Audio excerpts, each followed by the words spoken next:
Punktorah Productions. Sponsored by Darshan Yeshiva. Robin Williams wasn't Jewish, but he might as well be. So this is Robin Williams telling the Passover story in 2 minutes. That sounds like the greatest Haggadah of all time.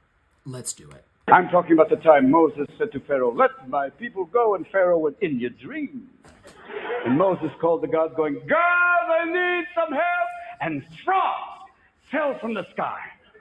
Maybe they fell. Okay, so the frogs fell from the sky. So when you do the Passover Seder, you have the plagues, right? The signs and wonders, and you take a little bit of wine or grape juice and you spill it, right? So you do like a little drop. Sometimes you use a spoon. Sometimes you use a pinky finger. Everybody has a different way of doing it.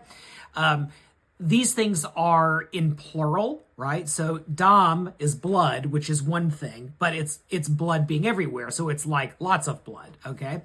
The one that's really weird, though, is Svardeya. Svardeya is one. It's one thing, and it's a frog, okay? So this is really confusing. So if everything is in plural, you wouldn't think of frogs when you say the word frog.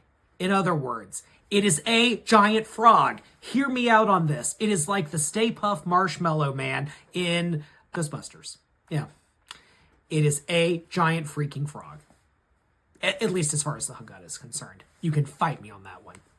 Fell from the sky, or maybe there were Jews with catapults going, "Now!" We would do Thank God that. it was the Egyptians and not the French, because the French would go, "Lunch, okay? Why should we let you go? You're great caterers. I can't let you go, you crazy people, huh?" But frogs fell from the sky. But that's what they dropped in. And even then, Pharaoh was not plus. He said, "Oh, please, David Copperfield, no." And then boils, and then firstborn dies. That's it!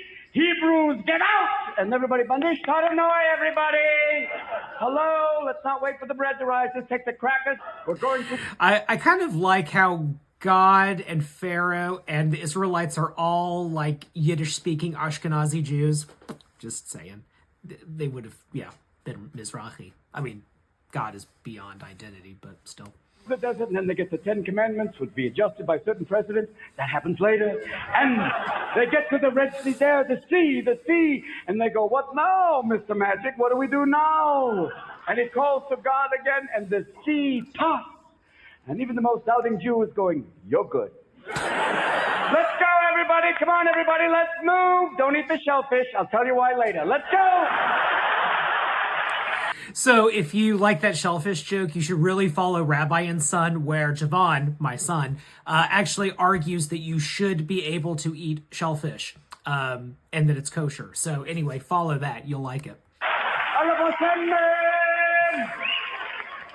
And then the Pharaoh comes, but the sea closes, and he calls to his cat-like God, but his cat-like God's afraid of water. That's a good point. And people say to me, they say, Jesus wasn't Jewish. I said, of course he was Jewish. 30 years old, single, living at home with his parents. Come on. Working in his father's business. His mother thought he was God's gift. He's Jewish. Give it up. That's right. That's It's right. an old tradition. It's one of us. And if he was Jewish, and many of his disciples were Jewish, for the Last Supper, would they have not have gone out for Chinese? I think. Yeah, Chinese. They would have gone out for Chinese on Christmas. Yeah, I guess.